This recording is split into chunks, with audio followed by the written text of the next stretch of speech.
자, 이 얼마 전에 저희가 깜짝 놀랄 소식을 들었죠. 아프가니스탄이 패망을 했습니다. 속된 말로 빠질 때는 데미지 있는 건 각오해야 되는 거예요. 아프가니스탄이 왜 저렇게 빨리 망가지느냐라는 건데, 암시장이 팔거나 아니면 자기 말 듣는 사람만 좀 더 주고. 사실 아프가니스탄이라는 나라가 원래 유명한 게 정복되지 않는 거예요. 안녕하세요, 임용환입니다. 저희 임용환 TV에서 새로운 프로그램을 만들었어요. 태상호 기자님을 모시고, 이름이 조금 쑥스러운데 아웃포스트 제로. 그 아웃포스트라는 뜻이 모르시는 분을 위해서 설명을 잠깐. 아웃포스트가 전초기지 뭐 이런 뜻입니다. 그래서 전초기지 0번 전초기지 이렇게 되는 건가요? 아니요, 제로는 제로 아워에서 땄어요. 공격 시간. 그러면은 정확하게 뜻이 어떻게 될까요? 전투 벌어지기 직전의 전초 기지라는 소리죠. 앞으로 나갈지 공격을 받을지는 잘 모르겠지만. 저도 그 정확한 내용을 몰랐습니다. 이게 뜻은 그런데 원래 이걸 한 거는 그냥 사실은 제로 마인드에서 그냥 막 하자. 원래 그 태 기자님이 전쟁이라든가 전쟁터 다녀오셨고 이런 실전적인 걸 많이 아시잖아요. 그래서 알고 있는 게 너무 많은데 그거를 제대로 이렇게 활용을 못하는 경우가 많은 것 같아서 아예 마음대로 뽑아내자. 저는 별로 도와드릴 게 없지만 그냥 하고, 그리고 뭐 되는 대로 닥치는 대로 하자. 아닙니다. 그래서 뭐 밀리터리 온갖 주제들, 뭐 총기 이런 것도 좋고, 아니 뭐 옛날 무기도 하고, 저도 아는 선에서 역사적으로 도움되는 게 있으면 하고, 뭐 그리고 답사도 하고, 전적지 답사도 하고, 잘 되면 외국에도 나가보자. 말은 지금 꿈은 가지고 있는데 아무튼 여러분이 많이 도와주시기를 바라겠습니다. 자, 이 얼마 전에 저희가 깜짝 놀랄 소식을 들었죠. 사실 얼마 전도 아니고 지금 이 순간에도 진행이 되고 있는 일이죠. 네, 근데 우리 편집해서 나가는 사이에 무슨 일이 좀 생길 것 같아서. 맞아요. 곳에 또 무슨 일이 있긴 있을 것 같아요. 예, 아프가니스탄이 패망을 했습니다. 그 언젠가 망할 거라는 이야기는 많은 전문가들 사이에서 들려왔었는데요. 너무도 이게 신속하게 전혀 예상하지 않은 방향으로 끝나가지고 어떻게 생각을 하십니까? 사실은 예상을 했을 것 같아요. 그죠. 솔직히 말해서 네. 이번에 신문 보도해 보니까 뭐 아프간군이 30만인데 뭐 실제는 5만도 안 된다 이런 얘기 나오는데, 과연 미군이 그걸 몰랐을까? 20년 동안 몇 조 원의 돈을 퍼부으면서 그건 몰랐을까? 다 알았겠지. 근데 그걸 알고 빠져나올 수가 없으니까 뭐 아닐 거야. 뭐 이건 속된 말로 빠질 때는 데미지 입는 건 각오해야 되는 거예요. 그럼 무슨 데미지를 입을까? 이거 맞자. 그래서 괜찮을 거야. 베트남 같지 않을 거야. 속으로는 더 빠를 텐데. 네, 저는 사실은 그래도 좀 아프간 군이 그리고 군경이 좀 버텨주겠지라고 했는데 정말 신속하게 패망이 됐습니다. 근데 박사님이 말씀하신 그런 상황을 제가 2006년에 아프가니스탄에 종군을 했을 때 직접 봤어요.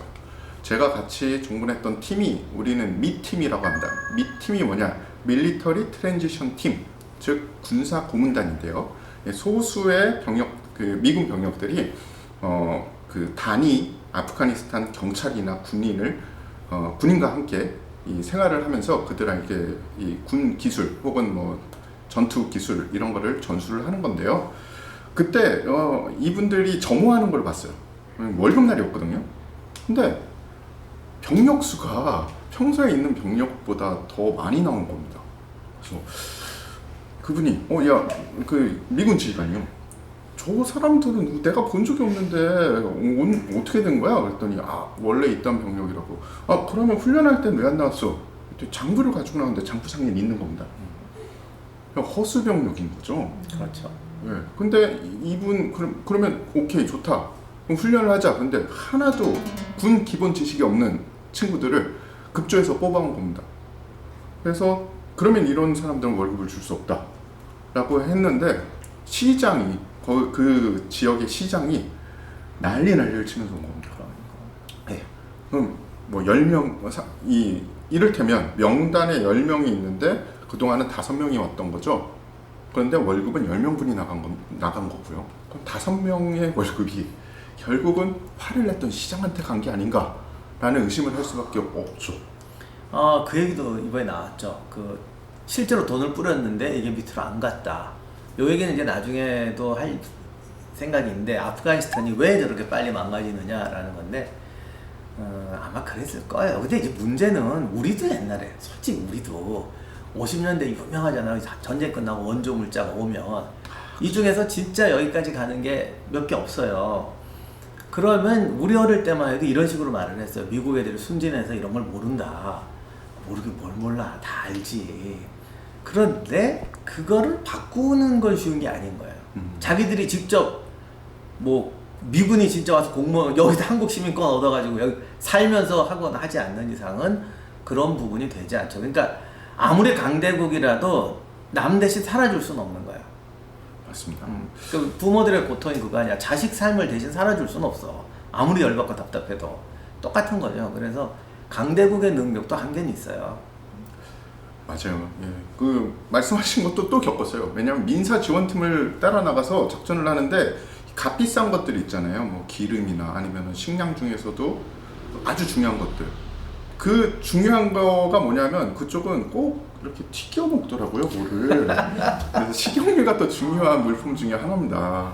근데 그런 것들은 이 미군이 잔뜩 가져와가지고 나눠주라고 이 마을 센터에다가 쌓아놓잖아요. 그러면 값비싼 건 안 나눠주고 있어요. 싼 것들만 이렇게 뭐 애들한테 갈 수밖에 없는 것들 있잖아요. 책가방이라든지 학용품이라든지 이런 것만 나눠주고 그건 쌓아놓습니다.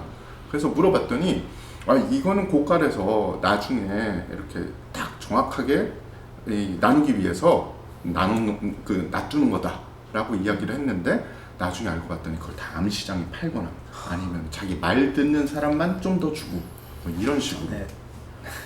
전에 이게 나는 얘기 못하겠다. 어느 나라를 갔는데 공항에서도 급행료를 받는 거야. 대놓고 받아. 근데 이게 우리 팀에서도 좀 젊은 친구들은 막 분노를 하는 거예요. 그리고 확실히 선진국은 선진국이야. 좀 그런 거를 못 겪어보고 사는 나라 사람들은 이게 뭔 소리야 그냥 서 있어요. 근데 이제 저 위쪽 세대는 우리나라에서 그걸 많이 겪었거든. 한국 사회도 지금 많이 좋아졌죠. 정말 많이 좋아졌지. 옛날에 그거 다 우리 다 해봤거든. 근데 이제 그런 걸 자식한테 얘기할 리가 없잖아. 그러니까 아버지랑 하시기 왔는데 아버지가 이제 탁 나서더니 샥샥 해갖고 한국 팀은 샥 빠지는 거야. 그럼 자녀들 이거 어떻게 되는 거냐 그러는데, 그것뿐만이 아니고 심사하고 할 때도 이렇게 쥐어주고 하는 거를 아버님 어머님들은 너무 능숙하게 맞습니다. 자녀들은 막 못하고 저쪽 나라에서 온 애들은 이게 도대체 영문을 모르고 참. 일례로 저 어렸을 때만 해도 그랬는데요. 이 교통단속에 걸리면 이 딱지를 당연히 끊어야 되는데, 딱지를 끊는 게 아니라 운전면허증을 주시면서 그 아래 돈을 딱 그 크기로 해가지고 주면. 그래서 아예 그 운전면허증 지갑이 10,000원 그 얼마였더라 엄청 팔렸어요. 그게 이제 그래갖고 마치 운전면허증 거기다 끼는 지갑인데 그걸 역시 갖고 있는데 그 안에 10,000원짜리 한 채 끼워 넣는 거지. 면허증 주세요 그러면 그걸 딱 꺼내서 주면 딱 보고 이렇게 하고 그냥 거의 기본이었어, 기본.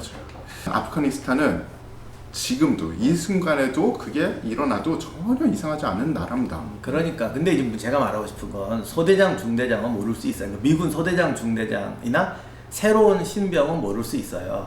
근데 과연 저 위에 있는 분이나 정보 수집하는 사람들이 몰랐을까? 다 알지. 제가 볼 때는 다 알면서 빠진 거라고 생각합니다. 그렇죠. 그래서 제가 미팀 가서 그런 부조리함을 보고 당연히 제가 기사를 쓸 걸 알잖아요. 미국 지휘관들한테 그걸 물어봤어요. 야, 저런 거는 좀 불합리하지 않냐? 그랬더니 그래, 나도 불합리하게 느껴. 하지만 만약에 그렇게 해서 월급을 5명분을 안 주지, 그러면 시장하고 경찰서장이 받는 돈이 그만큼 깎여. 그럼 얘네들이 우리를 도와줄 것 같아? 라고 딱 얘기를 하는데 제가 할 말이 없더라고요. 네, 그리고 분명 한 명 죽어. 그러니까요. 그것들이 또 버나마나 무슨 짓 하겠지. 네. 근데 아무튼 그래서 그런 거 하기 힘들어요. 그리고 사실 아프가니스탄이라는 나라가 원래 유명한 게 정복되지 않는 나라. 그렇죠. 아프가니스탄 앞에 붙는 타이틀은 정복되지 않는 나라예요. 그런데 저도 옛날에 한번 그 얘기했더니 또 어떤 분이 댓글인가 어디다가 정복 많이 됐다. 근데 사실 내가 그 뜻을 쓴 게 아니라 어디까지가 정복이야. 그렇죠. 그러니까 정확히 말하면 정복은 하는데 장기 통치는 못하는 나라다. 맞습니다. 근데 그 말이지 정복이 그렇죠. 안 된다는 게. 네. 그래서 군사적으로 땅은 잠깐 점령할 수 있지만 아프가니스탄을 정말로 장기 통치하는 데 성공한 나라는 없다. 지금도 사실 탈레반이 다 아프가니스탄을 석권했다고 하지만 저는 이거 굉장히 유동적이라고 봅니다. 제 경험으로 보면요. 저도요. 아프가니스탄은 제가 가본 바로는 그냥 모래알 같은 데예요. 즉 이 시족과 부족이 더 중점이지 중앙 정부 그냥 우리한테 피해 안 주면은 누가 되든 상관이 없는 사람들입니다. 근데 나한테 피해가 온다? 그럼 바로 다음날 편박볼 사람들이죠. 그 역사적으로 보면 아프가니스탄이 지금은 이제 다른 이유 때문에 그런데 옛날에는 이게 실크로드 통과의 길이었잖아요. 그러니까 이 험한 땅이 무수한 정복자들이 지나가는 거예요. 안 지나갈 수가 없어요. 그러니까 페르시아가 정복했었고, 그 다음에 알렉산더가 했었고, 뭐 세계적인 강국 이런 몽골, 그 다음에 뭐 영국, 소련, 미국 다 들어갔다 나왔죠 지금. 근데 요런 우리가 알고 있는 큰 나라가 아닐 때도 중간에 뭐 여기서 저기서 뭐 이쪽 영주, 그래서 어떤 책에서는 말하기를 사실 저 나라는 2500년 동안 전쟁이 없은 적이 한 번도 없다. 그래서 탈레반이나 그 전에 무자히딘이나 얘들이 왜 이렇게 잘 싸우느냐? 2500년 동안 늘 싸우고 있기 때문에. 돈이 좀 있으면 장교, 결집력도 없고요. 전후에도 전혀 없고. 그럼 군대 넣어놔도 군대가 안 돼. 탈레반이 전 국토를 석권했는데 딱 한 지역 우리는 탈레반과 싸울 것이다 라고 하는 사람이 한 명이 나타났습니다.